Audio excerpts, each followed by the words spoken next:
Gambhiraopet MPDO అవినీతి పైన విధి నిర్వహణలో నిర్లక్ష్యానికి నిరసనగా 19వ తారీఖు నాడు గౌరవనీయులైన జిల్లా కలెక్టర్ గారికి ఫిర్యాదు చేయగానే ఎంతో సహృదయంతో స్పందించి 2 రోజుల్లోనే యాక్షన్ తీసుకోవాలని 2 రోజుల 23 తారీఖు నాడు విచారణకు ఆదేశించడం జరిగింది సిఇఓ గారు.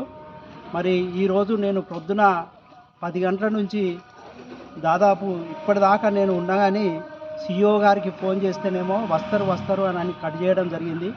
మరి ఇది ఎంతవరకు సమంజసము? అవినీతి అధికారులకు ప్రోత్సహించడం, మరి స్థానిక గంభీరావుపేట గ్రామానికి చెందినటువంటి ప్రజాప్రతినిధులకు, ప్రజా సంఘాల నాయకులకు, దళిత సంఘాలకు నేను విజ్ఞప్తి చేస్తున్నా.